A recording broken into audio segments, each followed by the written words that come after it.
Bueno, bienvenidos nuevamente a nuestro estudio de el libro de Esdras. Inicialmente vamos a estar viendo otros libros paralelamente, el libro de Ageo, por ejemplo, Nehemías, pero estamos ahorita en el capítulo 3 de Esdras y vamos a estudiar lo que el pasaje pues nos dice en el día de hoy. Eh, Solo como preámbulo, como resumen, recordemos que pues estamos en el regreso del exilio del pueblo de Israel.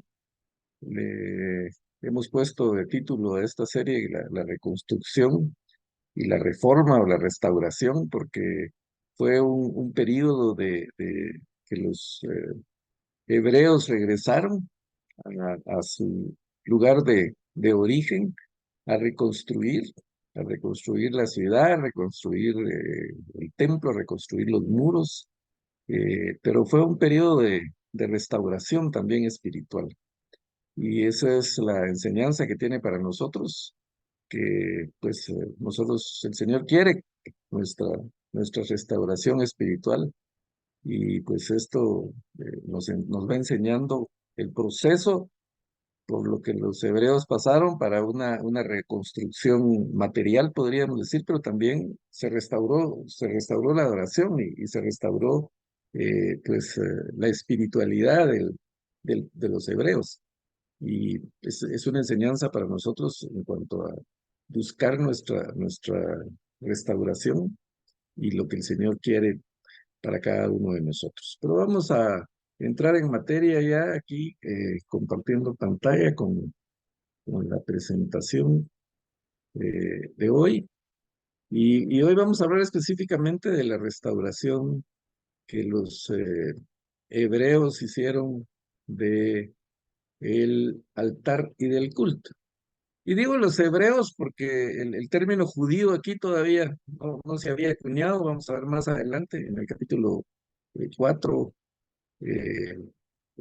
o 5, pues que fue donde se empezó a utilizar este término, porque los que regresaron fueron los de la tribu de Judá y de Benjamín, las dos tribus del reino del sur. Eh, entonces, de ahí, pues, el origen del término judío, porque eran de la tribu de Judá. Pero bueno, la semana pasada vimos el listado de todos los que regresaron de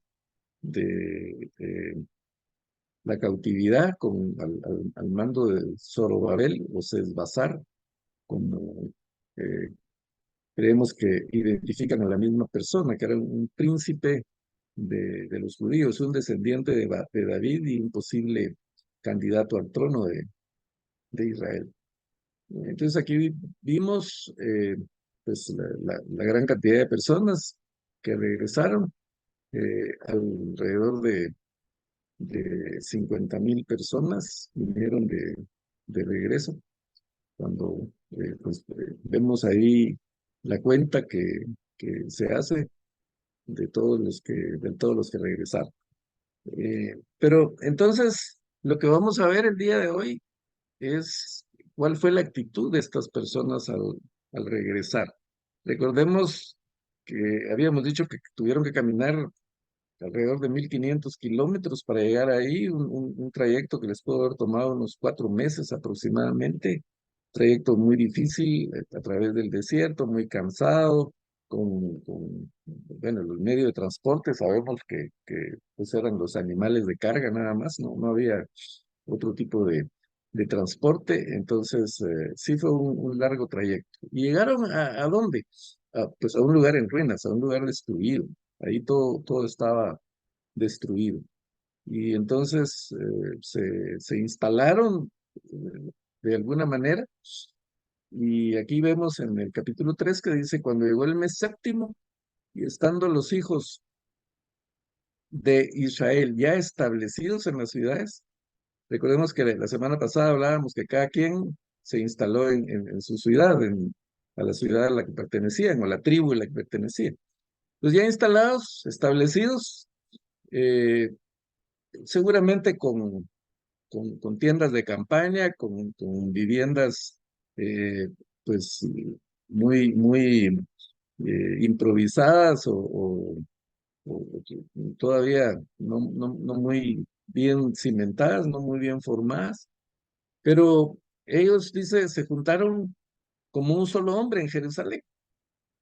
Vinieron de todas las ciudades, recordemos que ahí había de la tribu de, de Benjamín y de la tribu de Judá. Entonces, todos estos se juntaron probablemente de las otras tribus, pues también llegaron algunos, aunque en el Reino del Norte, pues ya no habían, pues como muchos residentes que fueran puros, porque se habían mezclado con gente de otras nacionalidades. Pero de eso vamos a hablar más adelante, vamos a explicar un poquito más eso. El punto es que todos los que llegaron, estas 50,000 personas que regresaron, se unieron como un solo hombre, o sea, todos con un solo propósito. Hubo una unidad absoluta ahí, no se pusieron a pensar, bueno, ¿será que es conveniente hacer esto o no? Sino que todos estaban de acuerdo y dice que se juntó el pueblo, entonces se levantaron Jesúa y Yeshua, hijo de Josadac. Eh, Aquí vamos a mencionar varios personajes. Está este Jesúa, que pues, también este nombre puede ser Josué o puede ser Jesús, era prácticamente el mismo nombre que se decía de diferentes maneras. Entonces Jesúa, hijo de Josadac, y sus hermanos los sacerdotes, y Zorobabel, hijo de Salatiel, y sus hermanos, y edificaron el altar a Dios de Israel para ofrecer sobre él holocaustos, como está escrito en la ley de Moisés, varón de Dios.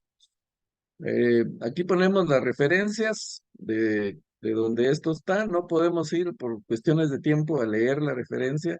Ustedes la pueden buscar posteriormente, pero en Éxodo 27:1 se explicaba o se detallaba los holocaustos que había que hacer. Y colocaron el altar sobre su base porque tenían miedo de los pueblos de las tierras y ofrecieron sobre él holocausto a Jehová, holocaustos por la mañana y por la tarde.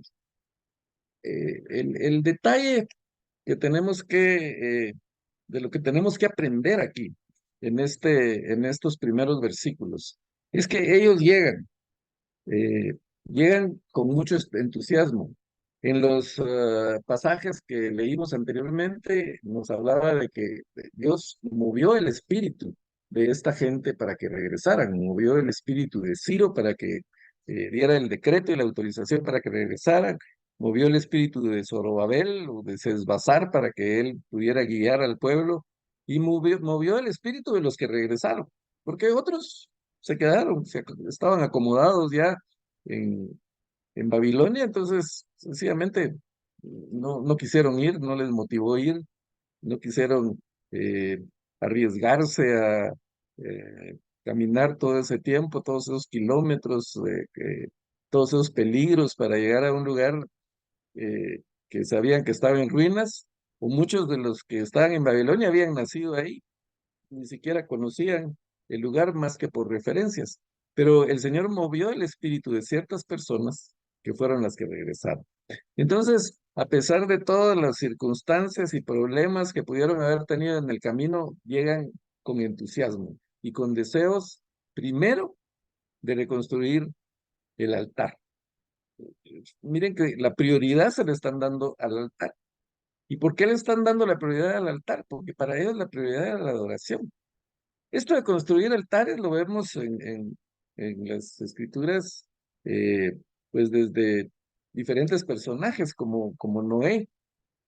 Noé, cuando llegó a tierra firme después del diluvio, lo primero que hizo fue construir un altar para adorar a Jehová, para dar gracias a Jehová. Lo vemos en Abraham. Abraham salió de su tierra y de su parentela como por instrucciones de Dios, y cuando el Señor le mostró la tierra que le iba a dar en heredad, pues él también edificó un altar. Josué al entrar a la tierra prometida, al cruzar el río y entrar, pues también construyeron un altar y así hay muchos ejemplos. Pero eso a nosotros nos enseña la importancia de la adoración. La prioridad para nosotros debe ser la adoración. Si vamos a iniciar un proyecto nuevo, la adoración. Si tenemos miedo, la adoración. Aquí dice, colocaron el altar sobre su base porque tenían miedo de los pueblos de las tierras. Otras versiones, la nueva versión internacional, creo que dice, colocaron el altar sobre su base a pesar de que tenían miedo de los pueblos de las tierras de Israel. Nosotros, pues, somos susceptibles de sentir temor, de sentir miedo por diferentes circunstancias. Esta pandemia que todavía no termina de pasar, ¿verdad? Del COVID, se le llamó la pandemia del miedo, porque inicialmente, pues, todos teníamos temor a lo que iba a pasar, a lo desconocido, a si íbamos a sobrevivir o no íbamos a sobrevivir. Pues sabemos que todavía hay repuntes por algunos lados, ahora sumados a otras enfermedades, eh, como, eh, no sé, podríamos mencionar tanta enfermedad eh, que eh, se pone o se desarrolla en ciertas épocas del año, cuando entra el frío, cuando entra el calor, eh, ciertos virus eh, fabricados o no fabricados, pues de alguna manera nos afecta y nos intimida. Entonces, la enseñanza es, a pesar de lo que esté sucediendo a nuestro alrededor, pues nosotros tenemos que poner nuestra confianza en el Señor, que Él está en control de todas las cosas, a Él no se le escapa nada de su control, Él tiene un propósito para todo. Entonces, si se desbordan nuestras emociones y nos ataca el miedo, la solución es adorar. Esto fue lo que esta gente hizo. Eh, Primero, su prioridad al llegar es construir el altar. ¿Dónde construyeron el altar? Pues en el lugar donde todo el mundo tenía acceso. Recordemos que el templo tenía varias secciones. El tabernáculo primero en el desierto y después el templo de Salomón, que Salomón lo construyó basado en el diseño que tenía el tabernáculo original en el desierto. Entonces había un lugar santo en donde solo podían entrar los sacerdotes, un lugar santísimo donde solo podía entrar el sumo sacerdote, pero antes de eso estaba el lugar de los sacrificios, el altar de los sacrificios, ahí podían ir todos. Ya en la época de Jesús, este era, por decirlo así, el patio de el patio donde pues podían llegar todos los judíos. Entonces, van a construir lo que para ellos es su prioridad. Para este pueblo de Israel, el templo era muy significativo y también vamos a entrar en detalles de eso más adelante. Pero el templo constituía el lugar donde la presencia del Señor se manifestaba. El tabernáculo en el desierto era donde bajaba a la nube y el Señor hablaba literalmente al pueblo y por medio de los sacerdotes, pero era el lugar de comunicación de Dios con su pueblo. Hemos mencionado anteriormente que el Señor busca siempre eh, tener una relación con su creación. El Dios del universo, el Dios de toda gloria, el creador de todo lo que existe, buscando tener comunión con sus criaturas, cuando debería ser al revés. Nosotros somos los que necesitamos esa comunión y fallamos en buscar a Dios. Y sin embargo, Él siempre está buscando comunicarse con sus criaturas, desde el Edén, él lo vemos buscando a Adán y Adán y Eva escondiéndose por lo que habían hecho. Y entonces en el tabernáculo, pues Dios lo estableció, ordenó a Moisés que lo construyera para tener un lugar de comunicación, para establecer ese vínculo con su pueblo. Posteriormente en el templo de Salomón, pues también existía esa comunicación de Dios con su pueblo.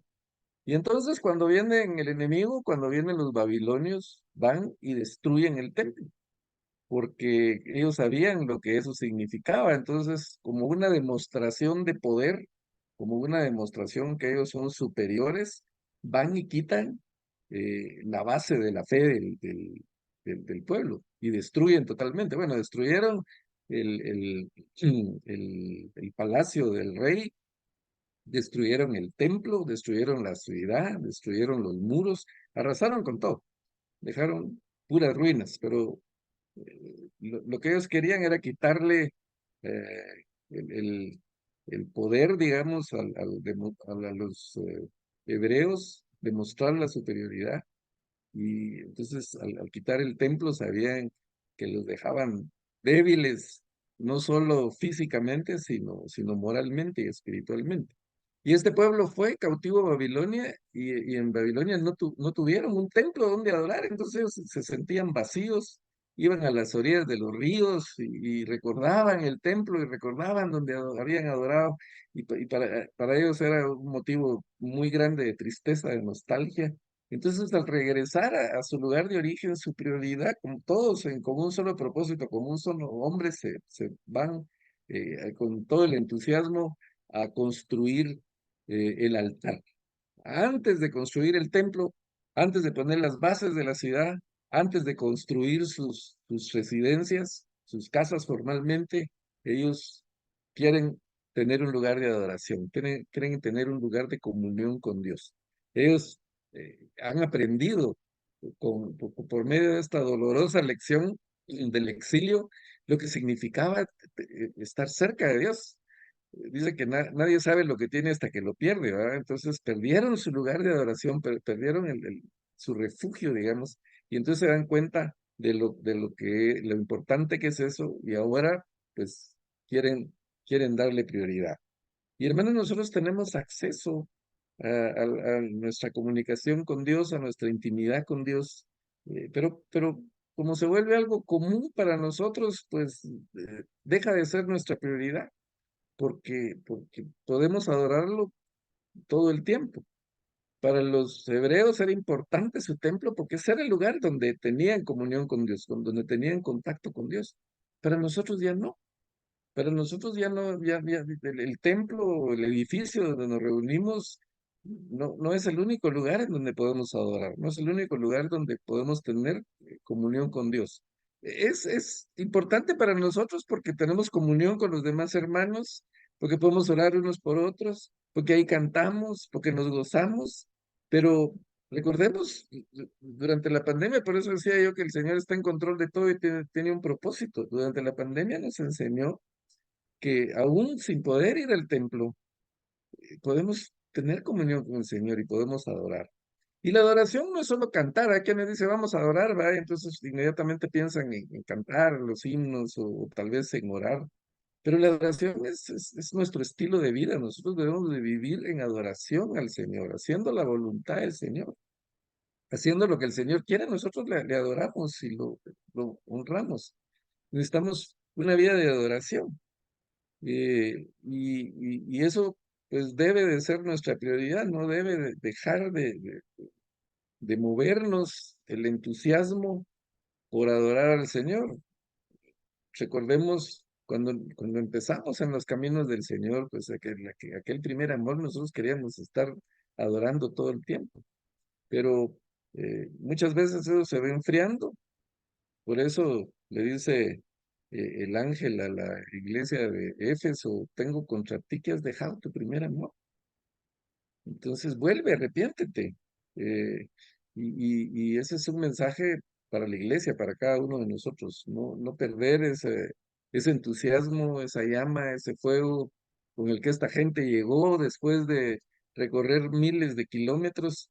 Y vamos a ver más adelante que lamentablemente el entusiasmo pasa y entran en un letargo.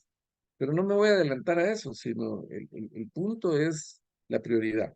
La prioridad en construir el altar, porque la prioridad es adorar, porque a pesar de que estaban rodeados de pueblos que pues no estaban de acuerdo, vamos a ver más adelante también que los pueblos estos no querían a los hebreos de regreso, no querían que se construyera ahí el altar, se opusieron, probablemente habían fieras o ladrones.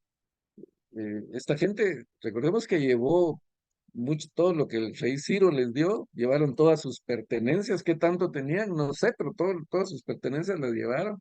Y imagínense llegar a un lugar donde no hay nada, un lugar desierto, entonces, bueno, voy a poner mis cositas por acá, mi ropa, lo que traigo aquí en este rinconcito, mientras hago mi eh, champa o carpa, y ahí poco a poco me voy instalando, pero alrededor no había nada, desierto, no había muros, cualquiera podía entrar, y entre las ruinas, pues cualquiera se podía esconder. ¿A qué horas viene un ejército de asaltantes a quitar todo lo que tenemos? Pero a pesar de eso, ellos van y adoran, porque ellos saben que su fortaleza no está en las armas. No menciona aquí que llevaran armas, no creo que tuvieran ningún tipo de armas para defenderse, pero su confianza no estaba en las armas, no estaba en sus recursos, en que ellos eran un ejército, porque no eran un ejército. Hubieran podido organizarse, formar tropas y lo que fuera para defenderse, pero no, ellos tienen su confianza en el Señor. Y a pesar de que tenían miedo, a pesar de las circunstancias, ellos van y edifican su altar. Y van y lo ponen en el mismo lugar en donde estaba originalmente, en el templo de Salomón. Recordemos que Salomón edificó un altar que era de 10 metros por lado, cuadrado así, y 5 metros de alto. Y era un altar de bronce, o sea, era muy sólido. Y entonces, pues tal vez parte del miedo fue edificarlo ahí mismo sobre una base sólida para que no fácilmente se los pudieran destruir o volver a destruir. Pues van y ponen el altar sobre su base. Eh, y dice, tenían miedo de todos los pueblos de las tierras, o sea, de todos los vecinos que estaban por ahí. Y ofrecieron sobre él holocaustos a Jehová. Y dice, ofrecieron holocaustos por la mañana y por la tarde. ¿Cuántos holocaustos ofrecieron? No tenemos la cifra, no tenemos el número, pero tienen que haber sido muchos.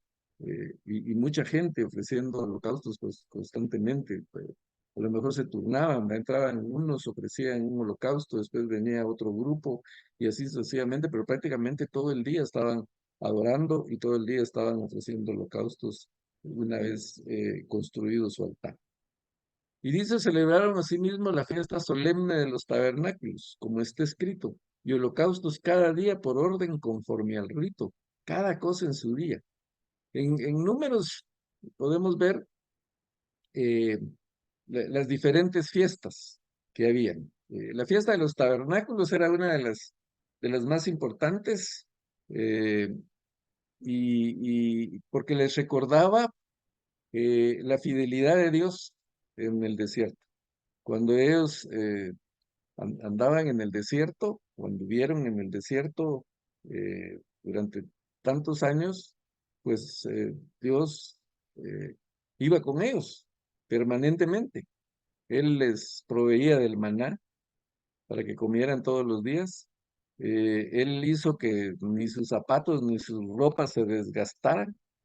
Y yo no sé si alguno de ustedes tiene zapatos de hace 70 años o ropa de hace 70 años, pero yo creo que si la tienen, pues van a ser harapos, ¿verdad? Pero esta gente llegó con la ropa como que fuera nueva, según las escrituras, porque el Señor estuvo con ellos todo el tiempo, les guardó la columna, los guiaba de día y los alumbraba de noche, la misma presencia del Señor.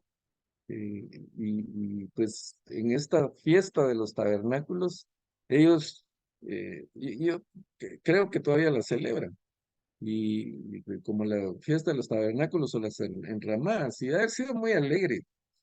Sí, yo, pues, les he comentado que uno de mis sueños es ir a Jerusalén, ir a Israel, y me encantaría ir en una fecha de estas eh, para poder ver cómo la gente sale a la calle a dormir en tiendas de campaña eh, y pues han de ver fiesta y alegría y celebración eh, por que están recordando la fidelidad de Dios. Y eso fue lo que pasó ahí. Eh, Construyeron su altar y empezaron a disfrutar, a celebrar y a hacer todas estas fiestas, pero las hicieron, como dice el versículo anterior, dice,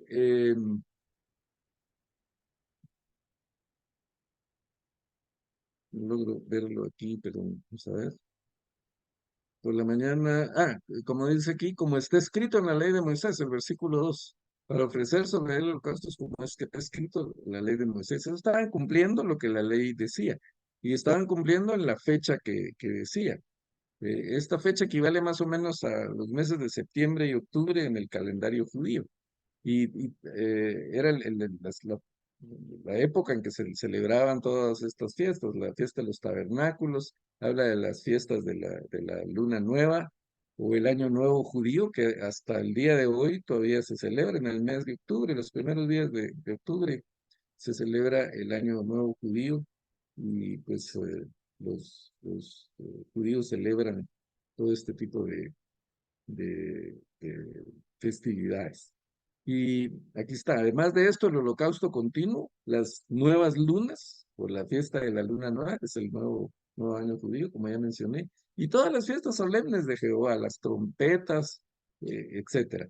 Y todo sacrificio espontáneo y toda ofrenda voluntaria. Tampoco era de que, bueno, vamos a poner obligatorio, pues, que la tribu esta traiga corderos o haga el sacrificio en tal fecha o tal día. No, era voluntario, era espontáneo. La gente que quería sacrificar, sacrificaba, la gente que quería adorar, adoraba, porque así tiene que ser la adoración al Señor, espontánea y con gozo, con alegría, no con tristeza, sino pues recordando lo que el Señor ha hecho por nosotros. Ellos recordaban la fidelidad del Señor. Nosotros tenemos muchas razones para celebrar la fidelidad del Señor y celebrar con gozo y adorar con gozo. Desde el primer día del mes séptimo comenzaron a ofrecer holocaustos a Jehová. Pero los cimientos del templo de Jehová no se habían echado todavía. Ahí vemos entonces que antes de echar los cimientos, antes de empezar la construcción, la prioridad es el altar, construir el altar para adorar.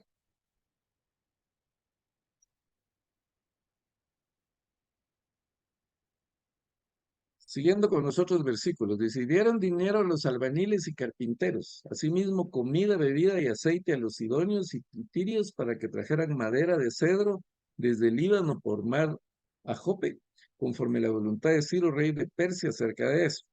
Zorobabel, hijo de Salatiel, y Jesúa, o Yeshua, hijo de Josadac, junto con el resto de sus parientes que eran sacerdotes, y con los levitas, y con todos los que habían regresado del cautiverio, comenzaron la reconstrucción del templo de Dios en el mes segundo del segundo año de haber llegado a Jerusalén. A los levitas mayores de 20 años les encomendaron la tarea de supervisar las obras del templo del Señor. Vemos que esto son dos épocas diferentes. Primero llegan y van y edifican y construyen el altar y ahí empiezan a adorar, celebran todas las fiestas. Pero posteriormente, pues, ya se tomaron el trabajo de empezar la reconstrucción del templo. Eh, Otra vez, no están pensando inmediatamente en reconstruir los muros, en reconstruir la ciudad, sino ellos, su prioridad es el templo, el lugar de adoración, y van a poner los cimientos. Vemos aquí que trajeron cedro desde el Líbano, gracias a la ayuda de Ciro, que el Señor había movido el espíritu de Ciro para que los apoyara. Y entonces, gracias a él, traen maderas preciosas como el cedro. Vamos a ver más adelante qué hicieron con esa madera también, pero pues aquí tenemos los elementos necesarios para iniciar la construcción. Y entonces dice, comenzaron la reconstrucción del templo de Dios en el mes segundo del segundo año de haber llegado a Jerusalén. Ahí vemos que es otro periodo, es otro lapso de tiempo. Eh, Tuvo que pasar un tiempo para que pudieran empezar a reconstruir. Eh, Porque aquí decimos, llegó el mes séptimo, que como ya dijimos era el mes de septiembre, o en nuestro calendario más o menos el mes de septiembre y octubre de cuando llegaron, y aquí vemos que es otra época, porque es el mes segundo del segundo año. Entonces Yeshua, junto con sus hijos y hermanos, también Cadmiel y sus hijos, que eran descendientes de Jodavías, y los descendientes de Nadab, y los hijos y hermanos que eran levitas, se unieron para supervisar a los obreros que trabajaban en el templo de Dios. Cuando los constructores echaron los cimientos del templo del Señor, llegaron los sacerdotes con sus vestimentas sagradas y sus trompetas, junto con los levitas descendientes de Asaf, con sus címbalos para adorar al Señor, según lo establecido por David, rey de Israel. Vemos cómo sigue el entusiasmo. Eh, ya pasó un año, probablemente, pero el entusiasmo no ha cesado. Ellos están con su firme propósito de construir el templo. Ahora van a echar los cimientos, ya tiene todos los materiales, pero otra vez con gozo, con fiesta, con trompetas, con alegría, con címbalos o tambores redoblantes, qué sé yo, según lo había hecho David. David pues estableció un procedimiento también de adoración, de fiesta. Recordemos cuando llevó el arca de la alianza, o el arca del pacto hacia el templo, cuando la trasladó, pues iba con fiesta, con alegría, bailando él mismo, al grado de que una de sus esposas lo critica, ¿verdad? Porque andaba ahí bailando eh, en medio del pueblo, y le dice, como el rey hace ese ridículo, ¿verdad? De hacer eso, pero el corazón de David era de adoración al Señor y de gozo por todo eso. Entonces estableció un procedimiento, y estos eh, hebreos que están aquí recordaban eso, estaba escrito en algún lado, y entonces, de acuerdo a todo este proceso y a todo ese procedimiento, van y se instalan para poder empezar la reconstrucción del templo. Todos daban gracias al Señor, y a uno le cantaban estas alabanzas. Él es bueno, su gran amor por Israel perdura para siempre. Y todo el pueblo alabó con grandes aclamaciones al Señor, porque se habían echado los cimientos del templo. Ahora el gozo ya no es por construir el altar, ahora el gozo es porque va a empezar la primera piedra, como decimos, están poniendo los cimientos y están alabando, están adorando, y lo que hay en sus corazones, lo que ellos cantan, el Señor es bueno, su gran amor perdura para siempre. Y ese, pues, es nuestro motivo de gozo, mis hermanos, que el Señor es bueno, que su amor perdura para siempre, que su misericordia es con nosotros, que Él está con nosotros, y que Él está en control de las cosas, Él nos guarda de todo, y que su amor es eterno, es el único amor eterno. Muchas veces cuando estamos ahí en la época del enamoramiento, ¿verdad? Es que yo te voy a amar eternamente, decimos. Pero el único amor eterno es el amor de Dios. Y por eso el cántico de estos hebreos, el amor del Señor perdura. Aquí dice por Israel, pero realmente es por toda la humanidad, es por todos nosotros. Y por eso debe ser nuestro gozo y nuestra alegría, y con grandes aclamaciones al Señor. No, no era una adoración así calladita, ¿verdad? Sencilla y que no se enteren los pueblos de los alrededores. No, dice que desde lejos se oía la adoración. eh, Tenía un efecto de mucha distancia. No sé si se oía kilómetros o qué sé yo, a qué distancia, pero se oía desde lejos. Cuando, cuando nosotros adoramos al Señor con alegría, con gozo de corazón, eso repercute en la distancia. No que nos oigan, no que tengamos que gritar y espantar a todos los vecinos que están cerca de la iglesia, pero es el efecto que nuestra adoración hace. Nuestra adoración al Señor, nuestro estilo de vida de adoración, se tiene que reflejar en muchos lugares de la tierra, hasta lo último de la tierra. Ah, pero ahí hay un detalle. Dice, muchos de los sacerdotes, levitas y jefes de esa familia que eran ya ancianos y habían conocido el primer templo, prorrumpieron en llanto cuando vieron los cimientos del nuevo templo, mientras muchos otros gritaban de alegría. Entonces, los jóvenes con mucho gozo, ¿verdad? Mucha alegría porque iban a construir su templo. Los sacerdotes, perdón, los ancianos, los que sí habían visto el primer templo, dice que lloraron. Y pues hay quienes dicen que lloraban porque se estaban dando cuenta que ese templo no iba a ser igual al de Salomón. Que el templo de Salomón había sido demasiado majestuoso, y ahora pues los cimientos que estaban echando eran de un templo como más modesto. Y entonces eso a ellos les daba tristeza y por eso lloraban. Esa es una de las versiones. Pero otra de las versiones dice que lloraban porque ellos sabían que su generación era la que había pecado. Y que por el pecado de su generación es que el Señor había permitido que su templo fuera destruido, que su ciudad fuera destruida, y que ellos se quedaran sin lugar de adoración. Entonces era un lamento de tristeza y arrepentimiento.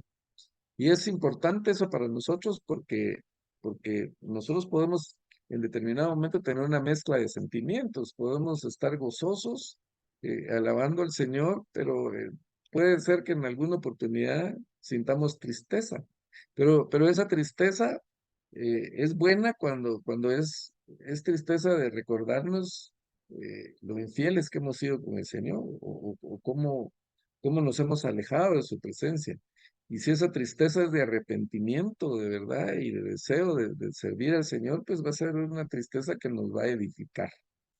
Eh, entonces, no sabemos con certeza por qué lloraba. Puede ser por eso, porque veían un templo mucho más modesto, o pues a lo mejor por el dolor que les causaba saber que, que había sido su culpa, de que en su generación se había ofendido al Señor y que por eso el templo había sido destruido. Pero de cualquier forma, aquí hay una celebración, aquí hay gozo, aquí se está reconstruyendo el templo. Vamos a ver, para tomar una idea, cómo era más o menos el templo de Salomón. Aquí tenemos esta ilustración, porque pues obviamente no quedaron fotos de la época para poder saber cómo era, pero basado en lo que pues dice la Biblia, aquí pues podemos formarnos una idea. Salomón había edificado una gran fuente de bronce, que de hecho le llamaban el mar por lo grande que era. Aquí vemos más o menos el tamaño que tenía, porque las personas que están enfrente, era enorme, pues, esta fuente y muy lujosa porque estaba sostenida por 12 toros, la figura de 12 toros, tres en cada uno de los lados, tres al norte, tres al sur, tres al este y tres al oeste. Esos 12 toros sujetaban la fuente.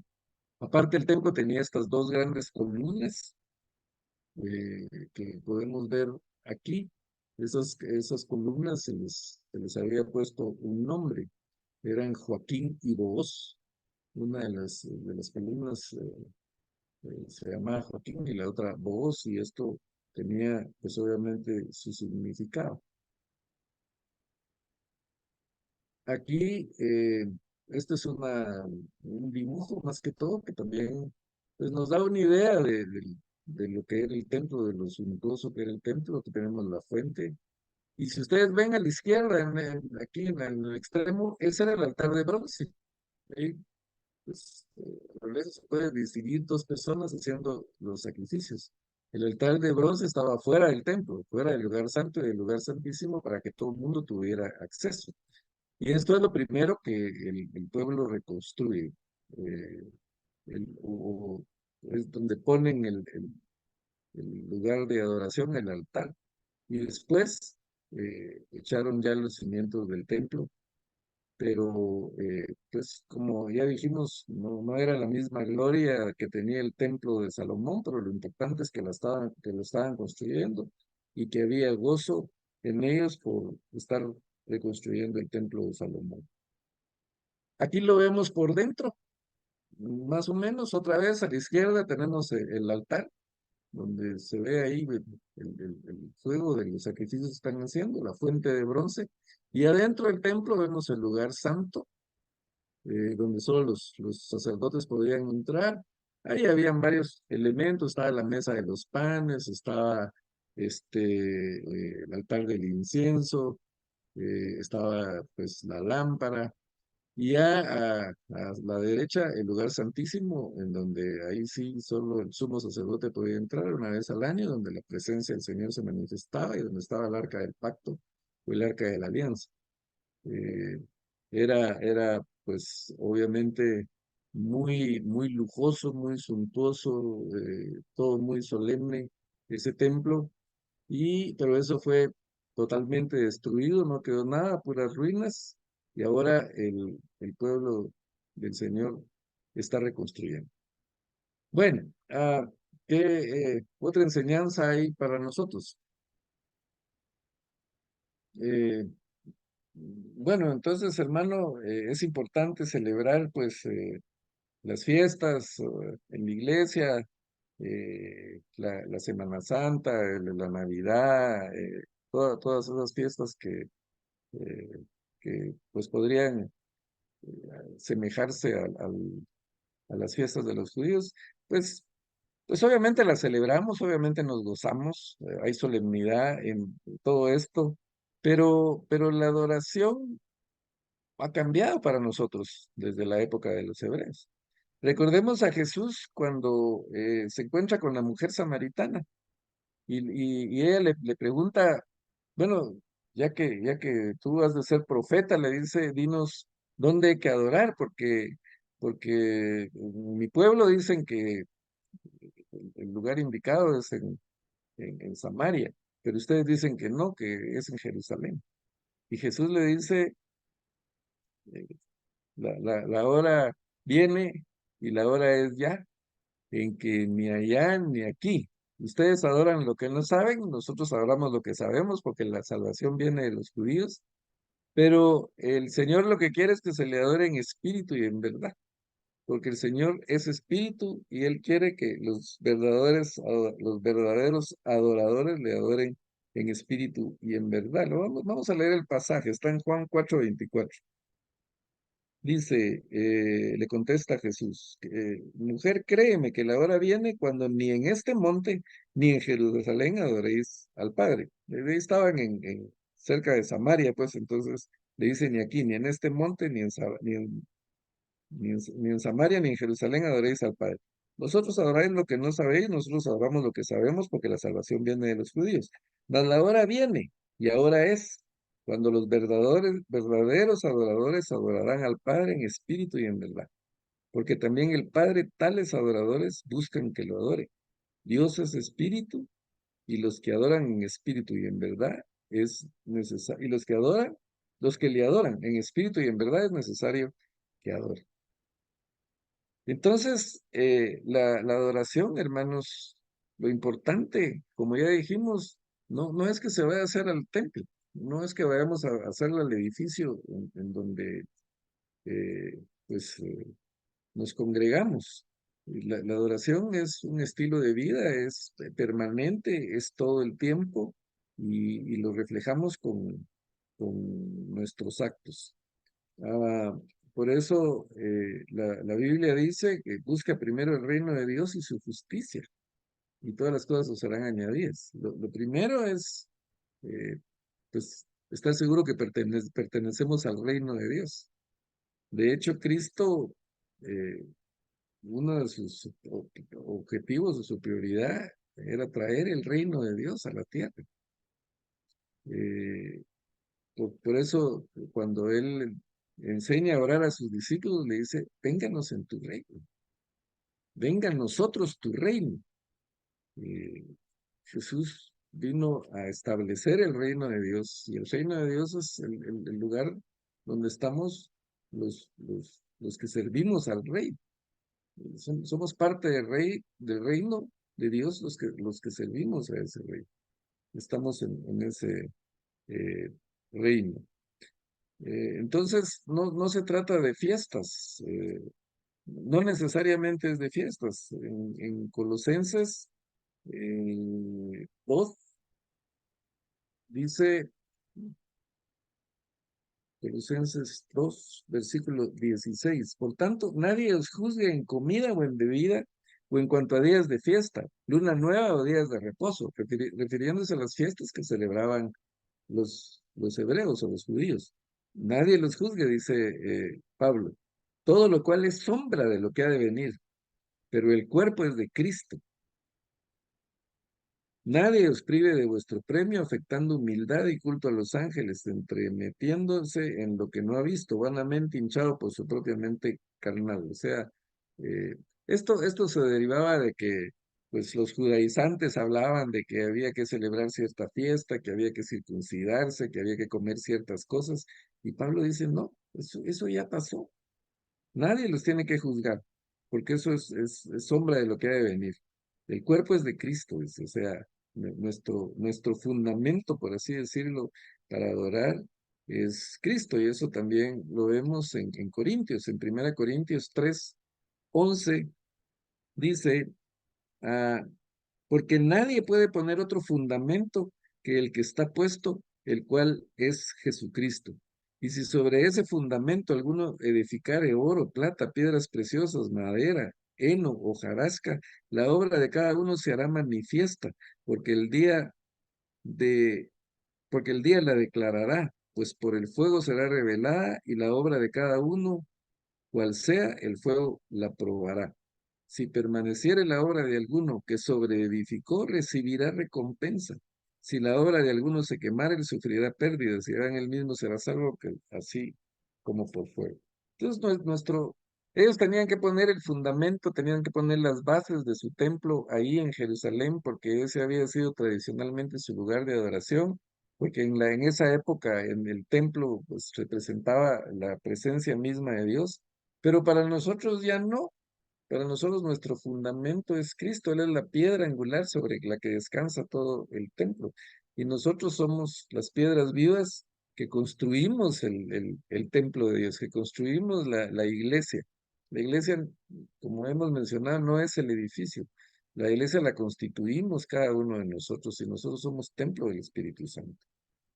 Eh, entonces, esas enseñanzas tenemos, ya se nos fue el tiempo, pero pues yo creo que es importante mencionar primero o recapitular que el Señor es nuestra prioridad, la adoración al Señor debe ser nuestra prioridad en todo momento, antes de iniciar cualquier cosa, cualquier proyecto muy importante o poco importante, antes de iniciar el día incluso, nuestra prioridad, la adoración al Señor. ¿En dónde? Pues en donde estemos. Lo importante es en espíritu y en verdad y hacerla como el Señor quiere. Y Pablo lo dice, por las misericordias de Dios les ruego que presenten su cuerpo en sacrificio vivo, santo, agradable a Dios, que es ¿qué? Nuestro racional culto, nuestra forma de adoración. Esa es la manera en que adoramos al Señor, la manera que el Señor quiere que le adoremos y pues obviamente en la medida que nuestra adoración sea en espíritu y en verdad, nuestra intimidad con Dios va a ser mejor y de nuestra intimidad con Dios depende la calidad de vida que tenemos como cristianos. Así que esa es la enseñanza de este pasaje, mis hermanos. Viene más, no podemos abarcar todo lo que quisiéramos, pero pues tratamos de sacar lo más importante de cada pasaje que vamos viendo. Y pues como ustedes han dado cuenta, esto no es solo historia, es una historia bonita, ¿verdad? Sí, que se fueron cautivos, que después regresaron y que reconstruyeron, y que qué alegre y que celebraron. Pues sí, es historia, pero es historia que tiene que dejarnos una enseñanza. Y el Señor ha permitido que esto quede ahí guardado, quede grabado, quede escrito para que aprendamos de él. El pasado ya pasó, el pasado nos sirve más que como un aprendizaje. Ah, se habla mucho de que no debemos de eh, estancarnos en el pasado, de vivir de recuerdos. Ay, es que cuando yo empezaba en los caminos del Señor, era aquel entusiasmo, ¿verdad? Aquel fuego por evangelizar y yo pues realmente trabajé bastante para servir al Señor. No, eso ya pasó, eso ya, ahorita pues hay que retomarlo, no tomarlo como historia, como algo que pasó y ni modo ahí se quedó en el pasado. Nos tiene que permanecer. Entonces, ese pasado no nos sirve de aprendizaje. Bueno, yo le fallé al Señor, yo cometí este error en el pasado. Entonces, eso tiene que enseñarme a mí que por qué fallé y para no volver a fallar. El pasado es bueno como aprendizaje, no para estancarnos ahí. Entonces, cuando estudiamos esta historia, este pasado del pueblo de Israel, pues es para aprender, hermanos, es para que nos deje algo y no solo como estudiamos geografía o la historia de- de nuestros países, sino pues para que el Señor nos edifique, nos restaure. Esto, como ya dijimos e insistimos, eh, pues fue una restauración física de la ciudad, pero sobre todo fue una restauración espiritual. Y, y el Señor busca nuestra restauración espiritual. Muchas veces estamos en ruinas, quedamos en ruinas después de alguna crisis, después de algún error que cometemos, después de algún pecado, nuestra espiritualidad queda en ruinas, queda destruida. Pero el Señor siempre está buscando nuestra reconstrucción y nuestra restauración. Así que los dejo descansar. Seguimos la semana entrante con, con este estudio de Esdras. Ya vamos a entrar a los capítulos en donde tenemos que remitirnos a otros libros y ahí se pone interesante el estudio. Así que, pues, los espero aquí la próxima semana, si el Señor lo permite. Mm. Siempre dejamos un tiempito por si quieren preguntar algo o aportar algo. Eh, También es importante el aporte de ustedes, la opinión de ustedes con relación a lo que estudiamos. Pues fíjese, hermano Walter, que yo no estoy en mi casa y siempre tomo notas, ¿verdad? Hoy no tomé notas, pero estuvo tan claro, tan bonito lo que nos explicó, que le agradecemos al Señor por usted realmente. Oye, hermano, muchas gracias. Estuvo muy lindo el estudio, como siempre. Muchas gracias, sí. Gracias a Sí. ustedes por estar aquí siempre, porque Ay, eh, sí. por eso es que sigo yo con los estudios. Si no estuvieran ustedes, pues ya, ¿para qué? Pero el hecho de que ustedes estén y de toda la gente que lo mira, porque hay, como ya les he comentado, hay ciertos estudios que tienen más de 100 vistas, ¿verdad? Algunos Mm. entrarán a curiosear, pero otros sí lo ven y pues mi anhelo es que el Señor toque los corazones a través de estas enseñanzas y edifique como edifique el mío, porque se los digo Sí. siempre, el primero bendecido y edificado soy yo pues quiero compartir algo de eso con ustedes también. Y aunque hubo un problemita, ¿verdad? Al principio, mire, nos comunicamos todos ahí otra vez. Sí, gracias a Dios, sí. Que Dios me lo bendiga, hermano, ¿eh? Muchas gracias. Gracias, gracias, Mari. Gracias a todos. Bueno, que descansen Bellísimo, entonces. hermano. Ay, Bellísimo sí, la precioso. enseñanza, hermano. Yo me Gracias, gozo al hermano. escuchar esta enseñanza. He aprendido mucho. Muchísimas gracias, hermano Walter. Oye, Dios me lo bendiga. Feliz noche a todos, a Feliz Buenas noche. todas. noches, que descansen. Bendiciones. Descansen. Gracias igualmente. Dios los bendiga. Gracias por su tiempo, hermano Walter. Gracias a Dios les ustedes. Feliz bendiga. noche.